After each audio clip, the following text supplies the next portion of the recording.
I do not support Pan-African communism or socialism.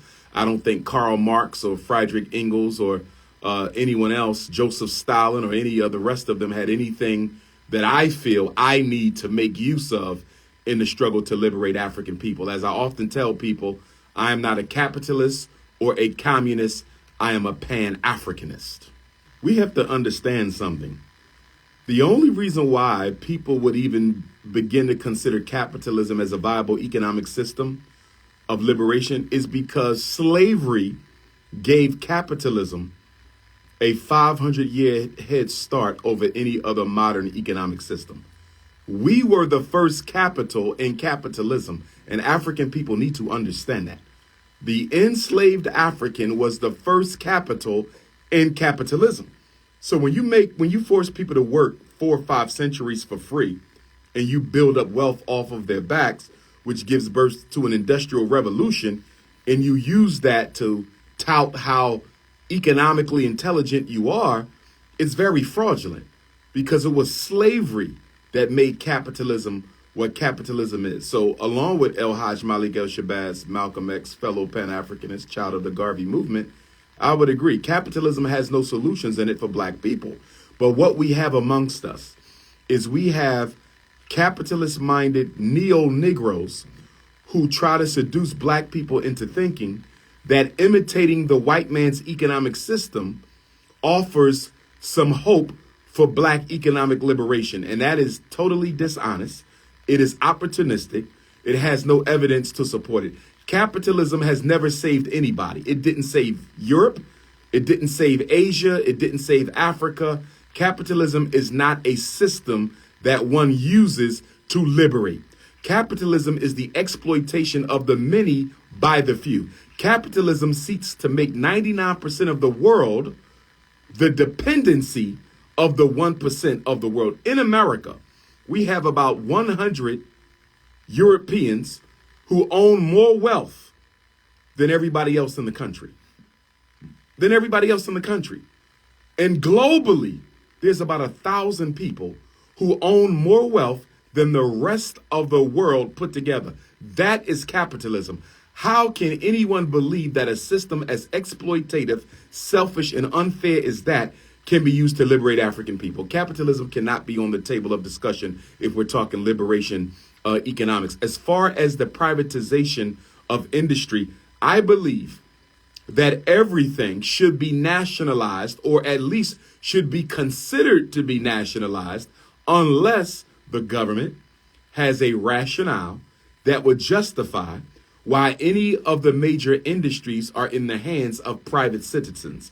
And I would dare argue that nobody but a capitalist would want to put critical industries in the hands of private citizens. For example, why is food in the hands of private citizens? Okay. Why is healthcare in the hands of private citizens? Why is water in the hands of private citizens? Anything that is critically necessary for the survival of humanity should never be privatized. Because when you privatize food, when you privatize land, when you privatize agriculture, when you privatize water, when you privatize medical health care, you are in essence giving individuals control over the lives of others. And I don't support that. I would just like to add in here that, as far as we are concerned, there's basically 2 types of economic system. One controlled by a minority, or the one controlled by the majority.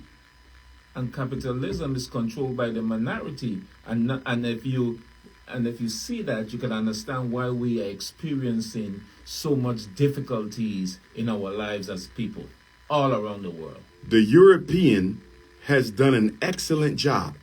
He has done a marvelous job convincing black people globally that capitalism can actually work. But when you look closely at capitalism, you can see that capitalism gives rise to poverty. That's right. You can't be capitalist and not believe in poverty. Because in order for the rich to get rich, they have to exploit people's labor at a low cost. If there is not a large exploitable class of cheap labor, there is no capitalism. And that's why you can always find poor people a stone's throw away from the richest businesses and corporations in any country, because capitalism is the mother of poverty. And keep in mind, all of the dysfunctional major institutions that we live under globally as African people are products or byproducts of capitalism. Mass incarceration is one of the biggest byproducts of capitalism. Why? Because capitalism is all about what? Maximum gain, minimum costs. So that means people are being laid off. I mean, look at what we've seen. Microsoft is laying off thousands. McDonald's was always a place you can go and get a job, although the food isn't worth anything nutritiously, but you could always get a job. McDonald's is laying people. Walmart is laying people off. And now that you have artificial intelligence, you talk about an economic holocaust.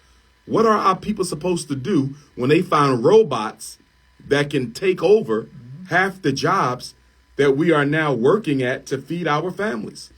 Artificial intelligence is going to create the same problem for African people that slavery created for the European working class. And that is, white men during slavery cannot feed their families. And one of the biggest reasons for the abolitionist movement was not to free black people, because white folks didn't care about us, whether they was rich or poor.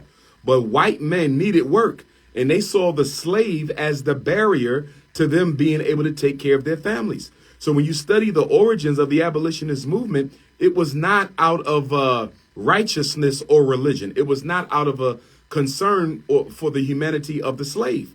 The abolitionist movement grew out of an economic necessity for white men to find work. And as long as slave labor was producing everything that the colonies needed, white men couldn't get work. Artificial intelligence is going to create the same issue. And see, here's the central contradiction of capitalism. Capitalism is a system of greed. Greed by any means necessary. And the problem with greedy people is they don't know when to stop being greedy. And so ultimately what happens is the very system that you create is designed to destroy itself, because you go so far that the people who have to buy your cheap goods at high prices can't even find a job anymore to buy the stuff that you are making.